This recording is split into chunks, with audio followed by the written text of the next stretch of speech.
So, I mean, working out is a coping mechanism. There can be other ways of us, how we cope. And I think we underestimate that we change over time. I mean, our core I would say remains the same. Remains. Yes. But we change on a certain level that we have to adapt as well. Exactly. I think it's all about adapting and knowing like the situation's changing and having the ability to say, oh, and seeing. So you saw and you realize that it's changed and you need to adapt to the new version. version. It doesn't stop. I mean, you don't No. stop doing. You might stop maybe for a while until you kind of figure it out, but then you adapt and you get back into it again. You know? Yeah. And this is as frustrating as it might sound, because when you fall off the wagon, it's frustrating because you might say, oh, why am I not able to do that again? But I'm realizing now that it's actually a win, because if I'm thinking in this way, it means that I stepped outside my comfort zone and challenged myself enough that I had to change some parts of me to adapt to the new version. Very true. Very, very true. Very trying true. out to add of the silver lining there. Yes, exactly. So going back to parenting and all of that, what makes your relationship with Henry your relationship? That's a big question. I think we were like, it's strange to say it, but there was such a bond from the very, very beginning. I think even, I don't know how to explain it. It's really strange to explain, but our bond is very strong. I think because I talk to him like almost like as an equal. Okay. We went through a lot. He doesn't know. So when he was 15 months old, I got diagnosed with breast cancer.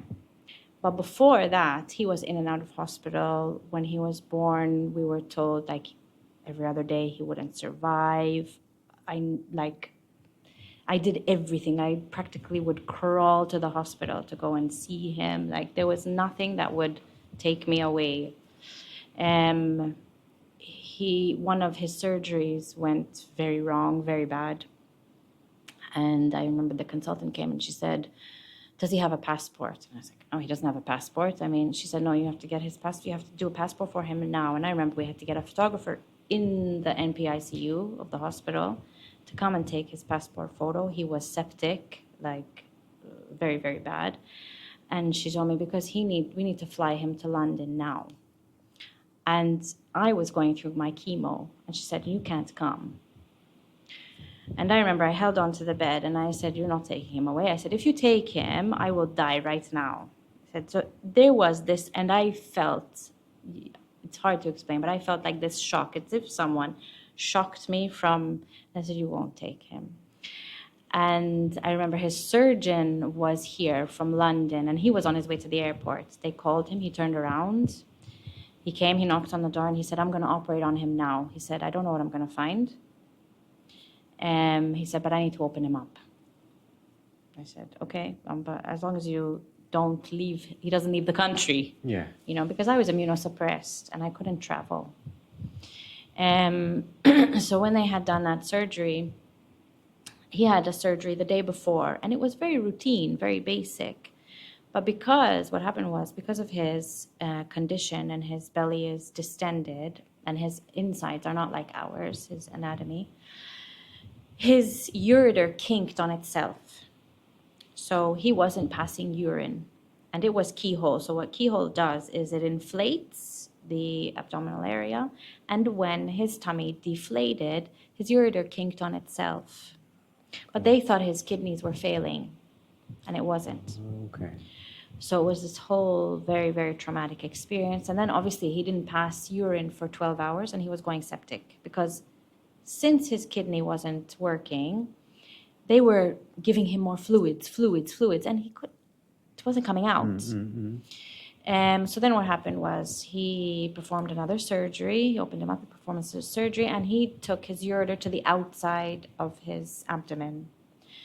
So that that was like very, very traumatic. And going back to like why we have this connection, there was always this, I was there for him, he was there for me. We kind of like, we're there for each other without even knowing. And it was my mom once who said to me, she said, neither one of you know how much you're saving each other. Because at the time I didn't even know what I was going through. I would leave him at that time, that year. I would leave him at the hospital, go to Buffa, do my chemo, let's go quick, because I have to go back to the hospital.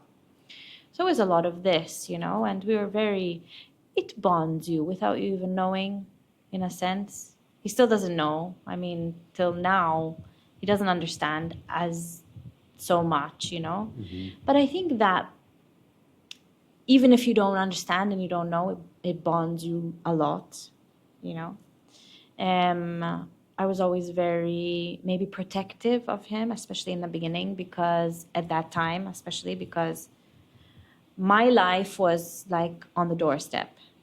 His life was on the doorstep, and it was very much like, okay, I just want to, keep everything all the time. It wasn't smothering, but I wanted to have every moment I could with him,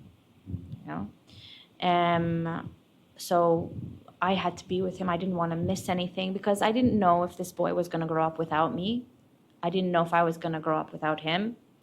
So there was always being together. And in that sense, I think it really developed this strong bond that we have. Plus, when he's sick, it's always mommy. When he goes to the hospital, it's always, not because my husband isn't there, but he always wants me. And I tell him, I'm like, Daddy's the same. If I have to go somewhere, even this morning, I had to take him to the hospital. And I said, Daddy's going to take you because I have to go somewhere. No, I want you. I was like, Daddy's going to do exactly the same as I do. But, it's normal, Children always look for mommy. I think it's an instinct as well. It is. But I appreciate your story from the point of view that, unfortunately, it's not something that I can sense, but it's very hard for me to comprehend because it's a very unique approach. But it's something that I can feel. So I'm trying to think of something that shows my understanding. It's fine. It's very. But at the same time, appreciating the depth of it as well, because it's not something that you would wish on anyone. No. But you seem in a state where you're so thankful for it that happened in a way. Very, very. So that's I'm trying to dissect it in a way. That's it's a very unpleasant experience once you're in it. But this might sound a little bit supervision.